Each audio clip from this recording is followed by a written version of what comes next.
Hello YouTube, this is Airland here with another Wargame Airland battle commentary. Today is the first of the NATO countries, Britain, and this is actually just a one part episode for a few reasons. One, I feel that this episode demonstrates the advantages and disadvantages of the United Kingdom's military forces perfectly respectively. And two, well, when it comes to NATO countries, I'm getting really bad luck in terms of the game's crashing, fraps not working, I forget to press record, I get my ass thrashed and that doesn't look very nice and makes me look like an awful player. Could go on, but basically I think this episode will perfectly demonstrate what Britain is as a fighting force. Now, as I know, the first 4 episodes were all packed and I was playing on the exact same map over and over and over again, which I must admit it was probably a bit boring for you to watch because of the same background, and also it's a bit boring for me to play because I have to, you know, like play at the same time. I mean, there's only really 3 ways you can go on that map. You can go left, you can go middle, or you can go right. Really fun, doesn't it? It just sounds so fun, doesn't it? Yeah. So this is a 3v3 map because I only recently found out that actually if you played 3v3 you'd access to 3 maps, not 1. So I thought, why not? Let's just do this. Let's get a 3v3 on a different map. Everything's new, everything's exciting, everything's different. So as you can see, I'm now playing as Britain, going right up to Mike. It's actually quite an interesting strategy to take because Mike isn't a points zone, it's just a reinforcement point. So you don't actually get any points from putting CV here, but you do get to reinforce directly into the battle. So my plan was pretty simple. Push up and take out the point in front of me. Well, first forming the powerful defensive line. As you can see, I'm taking the Fusiliers from Britain and the infantry and putting them in the town. I've also put a recon up on the hill. I'm not really expecting him to last long if they send a serious attacking force this way, but he's just to give me forewarning of whatever's going on.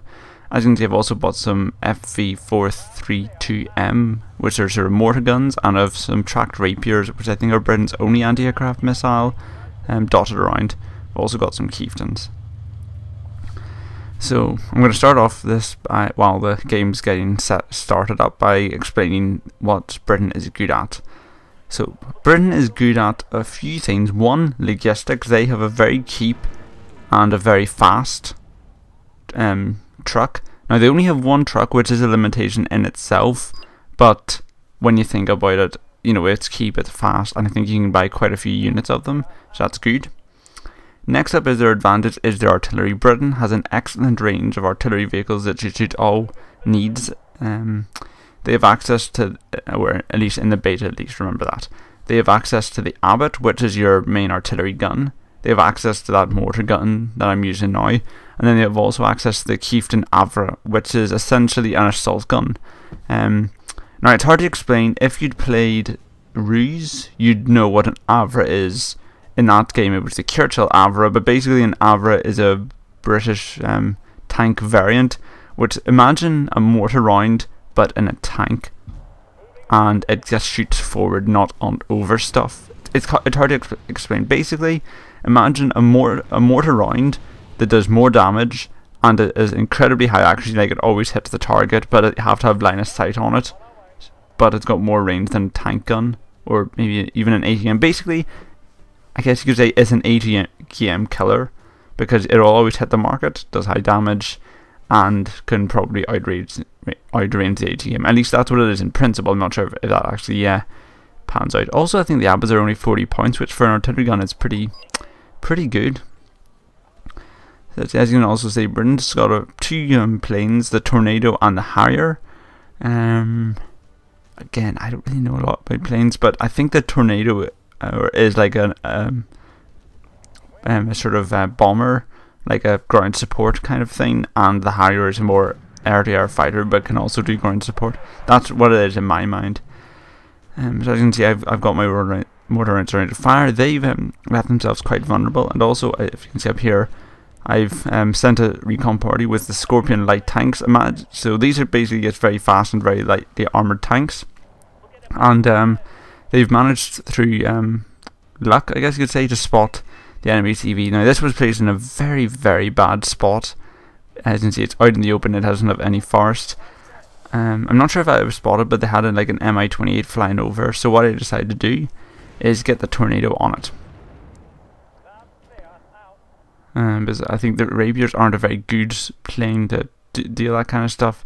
So I decided to get my Air Force to try and knock it out, to see what the RAF's like in this game.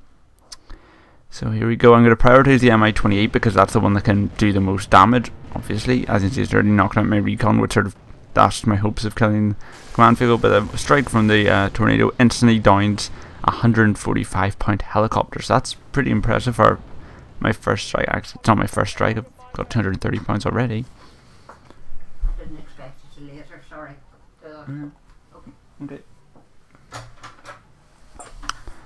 But yeah, so the Tornado did pretty well, and I bring another one. Now that their air support are out, and I can't really get a good shot off on the CV, I decided to just send in the Scorpion light tanks for a sort of blitz style attack. So basically the plan is, it's an unarmoured CV, and so even if these guys get killed before they get you, they should hopefully get close enough to get spotted for the Tornado. There's the Tornado. I think they even finished it off with the artillery. But here comes an Su-25T for running on the Tornado. I try and get it out of there, but unfortunately it gets shot down. But overall, it's a bit of a pity, but there you go. I mean, the CV is down, which means they've lost their reinforcement zone, which means that I've now got 3 tanks right in their rear, and they can't really do a thing about it.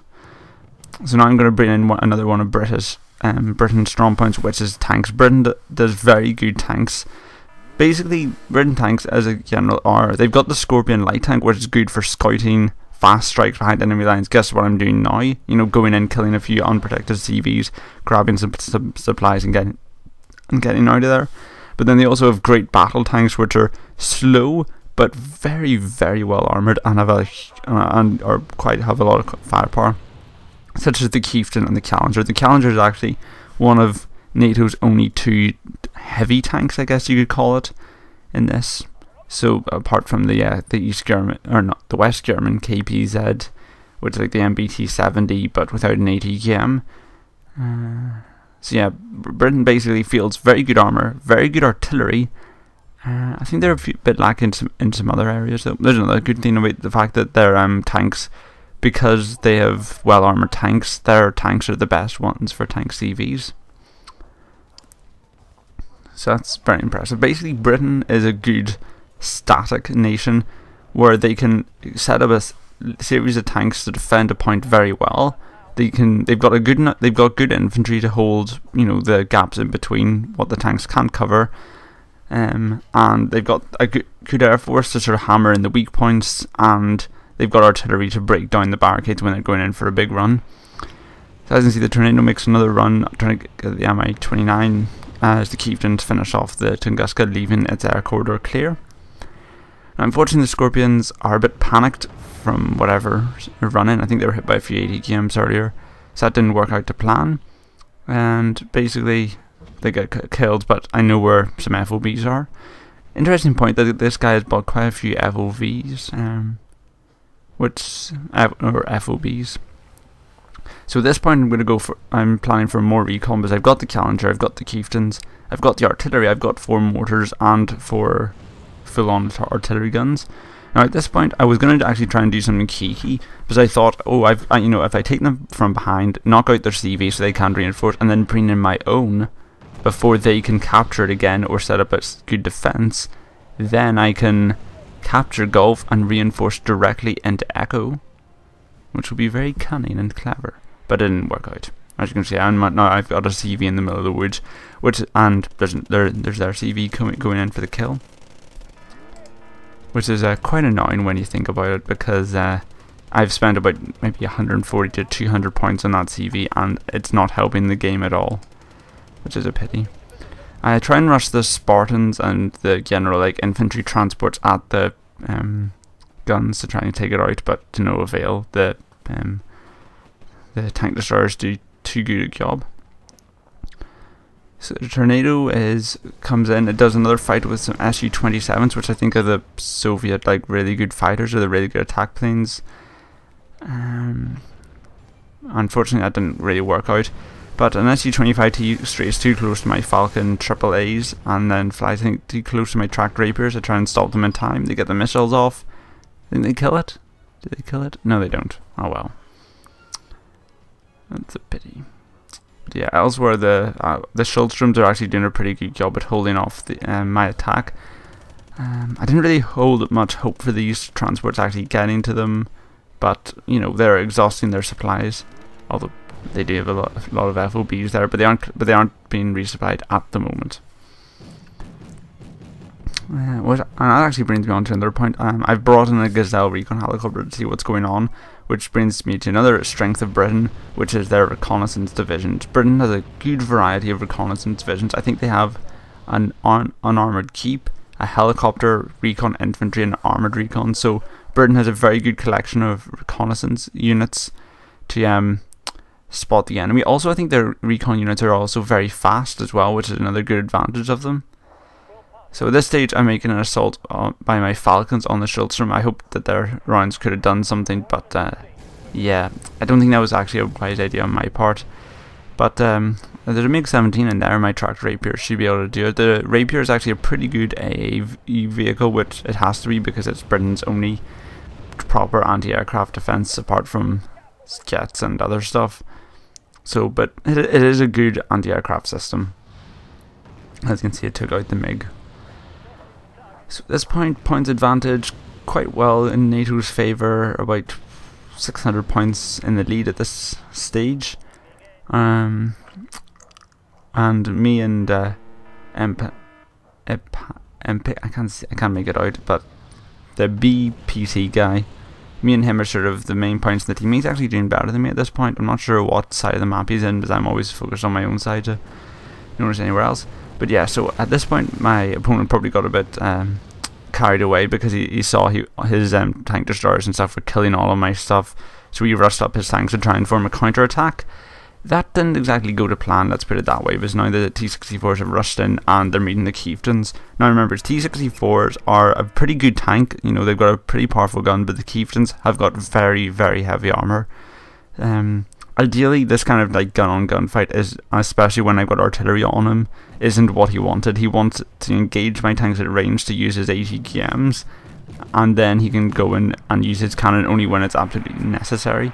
But at this point, with my artillery just raining down on him, his shots are almost certainly going to miss, and the Chieftain has no problem finishing him off. I've also brought in a couple of Lynx toes. Helicopters are a bit of a weakness when it comes to Britain, because all they have is this like quite fragile ATGM helicopter. As you can see, they've brought in some SU-27s to do strafing runs on them. Helicopters are actually painfully vulnerable to jets in this game. They're like almost, as you saw earlier with the Tornadoes taking out the Mi-28.